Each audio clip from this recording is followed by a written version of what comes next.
Bueno, hola a todos. En esta clase que iniciamos hoy, la intención es hacer una suerte de resumen respecto a los temas que venimos desarrollando, que tienen todos entre sí vinculaciones, es decir, un hilo conductor, y comenzar en esta clase a inaugurar el tema de la socialización, de la importancia de la socialización y también de los efectos que esa socialización tiene sobre la subjetividad, es decir, sobre la conducta individual de los sujetos.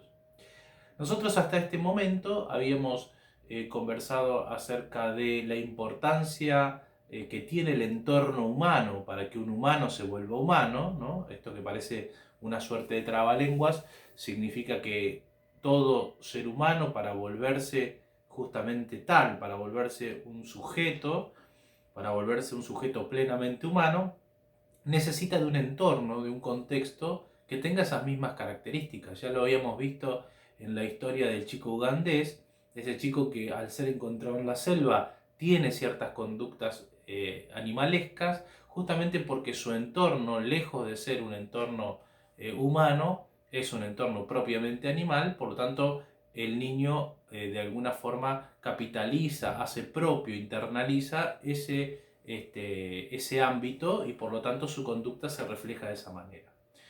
Y también de alguna forma venimos conversando de las tensiones y de los conflictos que implica vivir en sociedad. Es decir, está bien, por un lado admitimos que es importante el entorno humano para que un ser humano se vuelva tal, pero también tenemos que advertir que eso implica determinados conflictos o problemas.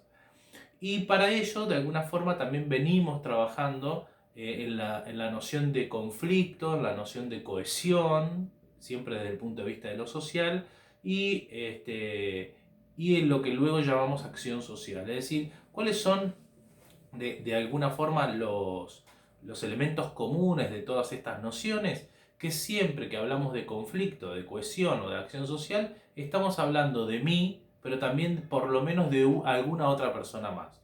Es decir, que como mínimo necesitamos dos personas para que haya un conflicto, dos personas para que haya una situación de cohesión, es decir, de entrelazamiento, de entrecruzamiento, de solidaridad, y también otra persona para que haya o para que podamos hablar de una acción social.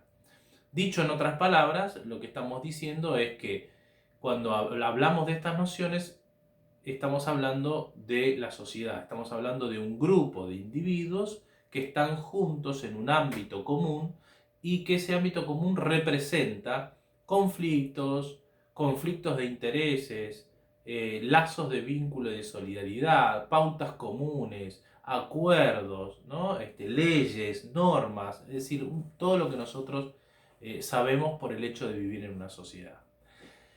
Entonces, hasta este momento, lo que estamos diciendo en cierta medida es que la sociedad es, por un lado, el conjunto de varios individuos o de distintos sujetos que se encuentran frente a otros en un ámbito común, pero que también implica tensiones, digamos, preocupaciones, acuerdos, desacuerdos, conflictos, acciones que nunca son estrictamente individuales. Por eso, cuando ustedes debían ver la película para el parcial de los mineros, van a ver que esa sociedad que de alguna manera está representada en el conjunto de hombres que se encuentran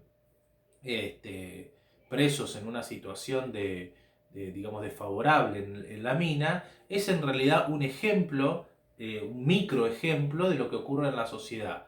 ¿Cuál es el agravante ahí? Que en definitiva cada acción que toman impacta directamente sobre la vida, o digamos sobre la posibilidad de morir en el resto. Si lo que muestra la película es en definitiva que mi acción individual impacta o repercute en la acción colectiva, digamos, o en la situación colectiva. De modo que lo que estoy tratando de decir acá es que cuando vivimos en sociedad, nada de lo que yo haga recae y permanece solamente en mí. Siempre tiene efectos sociales. Por eso hablamos de acción social. La acción social implica que mi conducta individual de alguna manera está afectando al resto, ¿no? Afectando, que puede ser una afección positiva o una afección negativa.